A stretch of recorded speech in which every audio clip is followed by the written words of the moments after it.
Hey everybody! Hope everybody's having a great Friday. We made it to the weekend. Oh, beautiful. I hope everyone had a good week. I hope everyone has something planned for this weekend. Um, we do have a lot to get into today. As always, we'll let some people get in. Now, before we start, I do want to say I have an Etsy shop. If you would check it out, it's Etsy/Rips Buffalo, RISPZ Buffalo.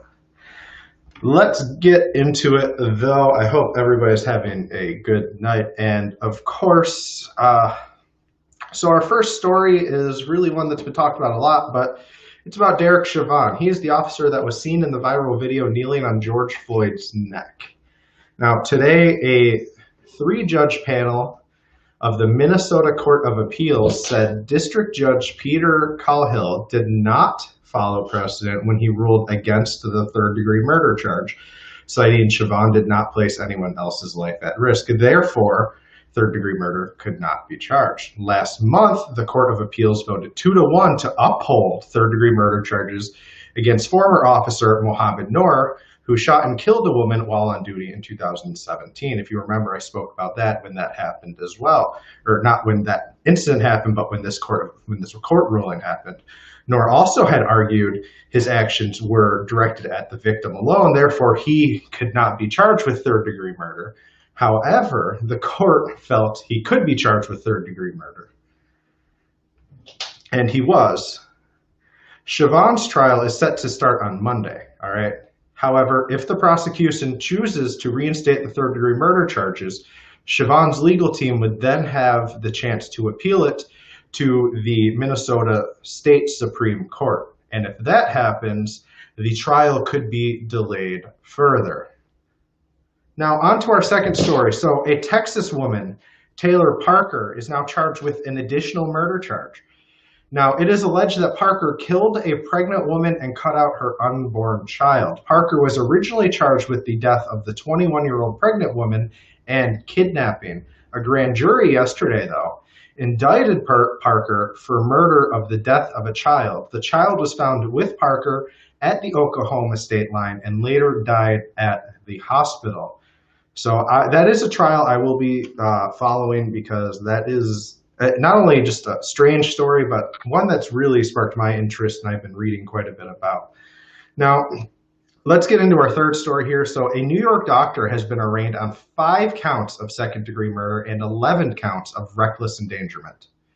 Dr. George Blatty of Nassau County is alleged to have overprescribed opioids and other drugs to patients despite repeat warnings. Ultimately, he is believed to be responsible for the death of 5 of his patients and endangering the life of 6 other of his patients. According to prosecutors, Blatty had no training or specialization in pain treatment, and he was prescribing the medications from a parking lot with no medical history review or exam. He would also bill insurance companies while taking cash for the prescriptions. Blatty also obtained a waiver to avoid using secured electronic prescription system, which basically allowed this to happen because of his age and how long he's been practicing. Basically, they let him slide from the electronic prescription system, and they gave him this waiver and let him use the traditional, paper prescription system. And that's what basically allowed this to happen, they're saying. So Blatty voluntarily surrendered his medical license in 2017, but yesterday in court, he pled not guilty.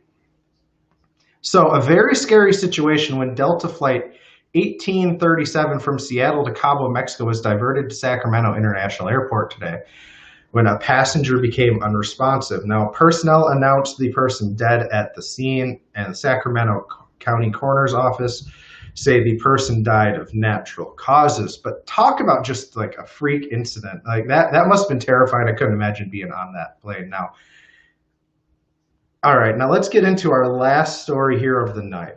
And this is a local story from Buffalo. So, two Buffalo police officers will not be charged in the Quentin Suttles case. The Monroe County District Attorney's Office said earlier today. That case against officers Ronald Armorman and Michael. I feel like I'm gonna mess up his name. Schewel, Scheu, Schewel, will not go forward. Body cam and cell phone footage of the arrest show the officers pulling Suttles out of the car and searching Suttles before wrestling Suttles to the ground, and they slammed his head and repeatedly punched his head. And so while the two were trying to place handcuffs on him. Now the officers repeatedly asked Suttles where the marijuana was, but Suttles at some point in the video says they just smoked it. Now no drugs were found during the search, and Suttles and his attorney have both maintained that this was an overuse of force and all kinds of other allegations. And of course, I know a lot of people have been paying attention to this, and that is all we got for you guys tonight. Sorry we don't have more. Thank you guys for tuning in. It has been an interesting week for us here, and I definitely look forward to doing more. And we have a new show coming in about 2 weeks, and I know I posted about it on the Facebook page. I'll tell you guys more about it next week, and I'm very excited for it, guys. You guys have a great night, though. Have a great weekend. Enjoy yourselves, enjoy your family, and I will